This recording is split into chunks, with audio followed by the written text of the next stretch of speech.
Okay, guys, so last time we talked about, so we can, transforming our parent functions, we know we can move them around on our graph, and we did some matching where we said, okay, here's the equation, match it up with the graph based on the transformations in the parent functions.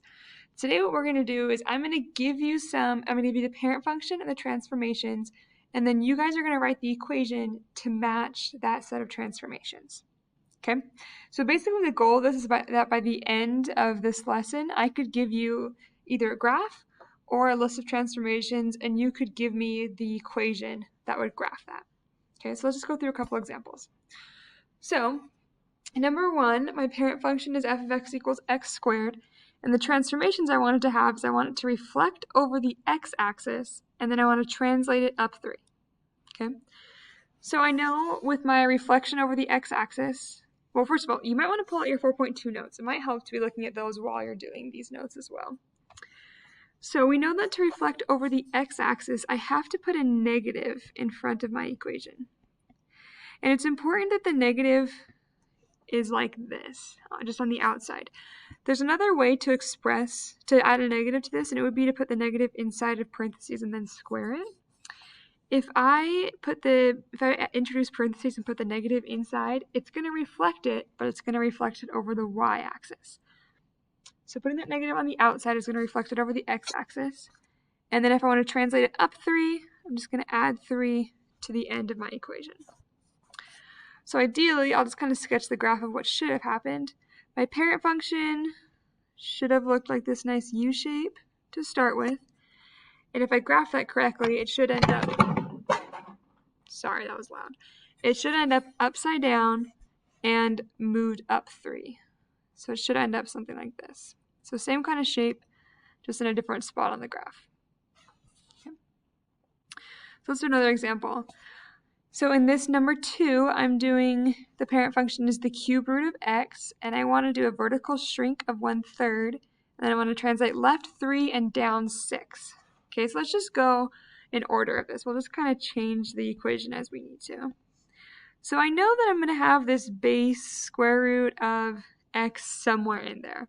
I'm just going to change it based on these transformations. So vertical shrink of 1/3, I know that I get that vertical shrink by adding a 1/3 to the very beginning of my equation. Okay, that shrinks it by 1/3. Translate to the left 3. Remember, if I want to translate something left and right, I have to put stuff inside the radical.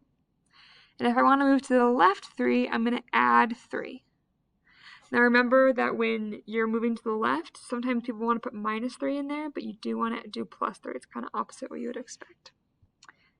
And then my last thing is I need to move down 6. I'm just going to subtract 6 from the very end of this equation. And that's it. I've written the equation. And hopefully, this one's going to be a bit harder for me to sketch freehand. So let me draw the parent function. So that's what it originally looked like. And if I did this right, then it should be flatter or shrunk. It should start to the left 3. 1, 2, 3, 4, 5, down 6. So it should look something like this. It's almost going to look like a straight line because it's so shrunk. But it looks something like that. Obviously, if I graphed it on a graphing calculator or the internet, it would look a lot better. But right for now, I'm just kind of worried about getting that rough sketch accurate. Okay, so that's one thing. I can give you the parent function, I can give you the transformations, and you guys can write the equations. The other thing that we can do is we can just give you a graph, and we can just say, okay, let's look at this graph and figure out what transformations are happening. So I give you the parent function, which is f of x equals x squared, and maybe it's helpful for you to go ahead and plot the parent function. That's what I'm going to do. I know that you can look at your table of values for this too, but I know that that's what the parent function looks like. So my red graph is actually this one. So how is my blue graph different from my original graph? Well, for one, it's upside down, which means it's reflected over the x-axis. And then it looks like it's moved up 4 as well. And then I want to double check and see if it's been stretched out or shrunk at all. And it doesn't look like it. So one way that I like to see that it hasn't been stretched out is if I look at this first point, like here's my, kind of like the center of my parent function that I have the green dot on. And then to get to this first key point, I went over one and up one. And if you go to your blue graph, it's the same thing. From the center, you go over one and down one. It's kind of like in opposite directions because I did the flip and the moving, but it's that same distance here. You've got that nice little one square over, one square down. So that means that we're not stretching it out at all.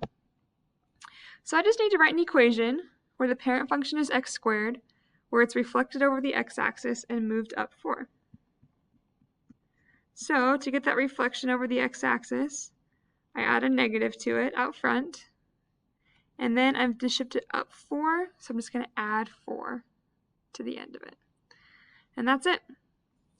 So once you know your parent function, which I either can give you or you can just look at the shape of the graph and match it up with one of your pictures of your parent functions, then you've got to list your transformations to figure out how is the new graph different from the parent graph, and then you have to change the equation appropriately.